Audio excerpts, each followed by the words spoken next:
Hello Reading Zone, my name is Catherine Barter and I am the author of this book, We Played with Fire.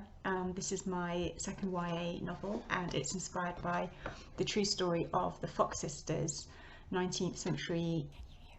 Oh, there's something wrong with my camera.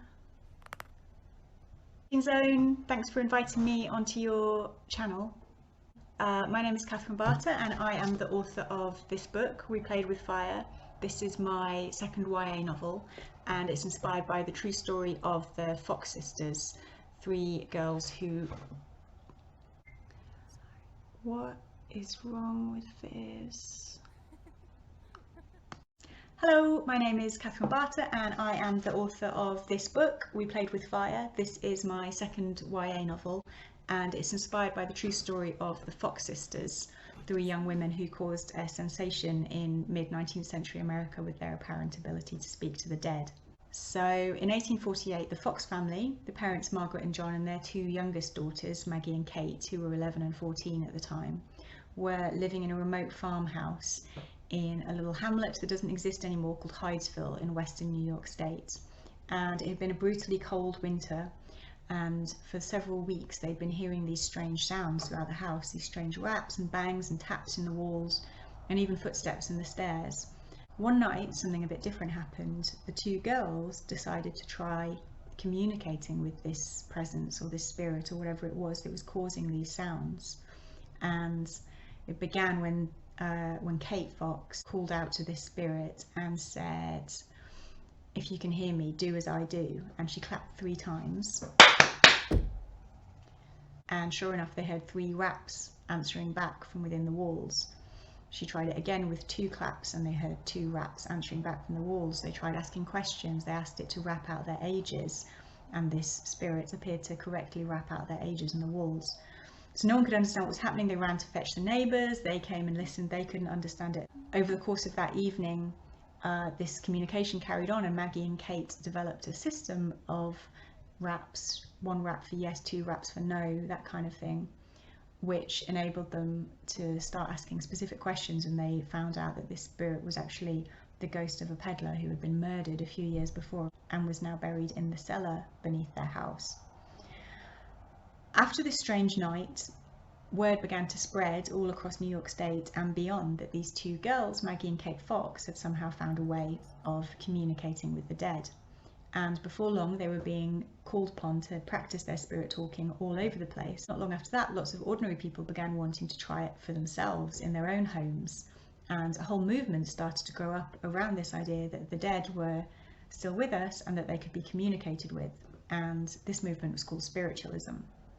Now, the big question about the Fox sisters is whether or not they were frauds, whether or not they were liars, whether the rapping sounds that they usually use to communicate with spirits were being faked.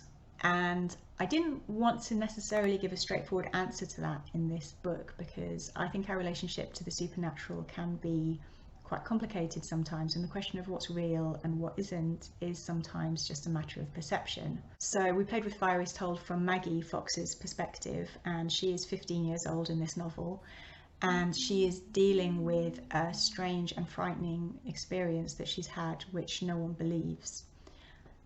She's also dealing with an overbearing older sister, her older sister Leah, who in real life came onto the scene and became a medium herself and kind of took over her younger sister's careers and became like their business manager. And Maggie and Kate have quite a complicated relationship with her.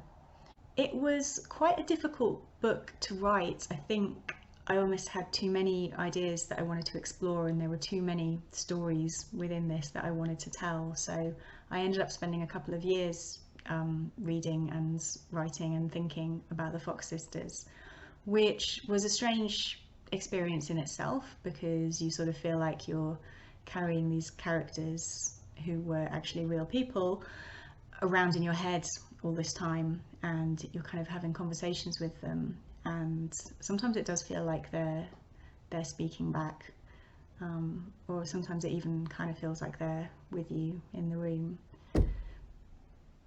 Anyway, I'm just going to finish with a really short reading.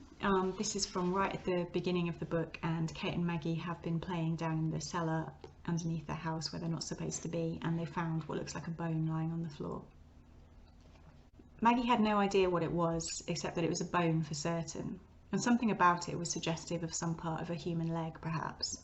She'd seen sketches of the human skeleton before. "I know whose it could be," Maggie said. "There was a woman who was murdered out here. They hanged her from one of the trees in the woods." She could see the war in Kate's head, the way her brow creased, her instinct that she was being lied to against her desire to believe it. "When?" said Kate. "A few years ago. 50 years ago." Kate waited. "They hanged her because they thought she was possessed by the devil." "They didn't," Kate said. "They did. And when she was dead, they cut her down and they cut her body into parts and scattered them all over the woods, so that if the devil tried to bring her back, she'd be in pieces." Upstairs, their mother stopped humming. In a few moments, she would probably call their names. "They didn't," Kate said. "But they say that the devil is still searching for all the pieces," Maggie said, "and if you find one of the bones, then the devil will find you too." Kate blinked slowly.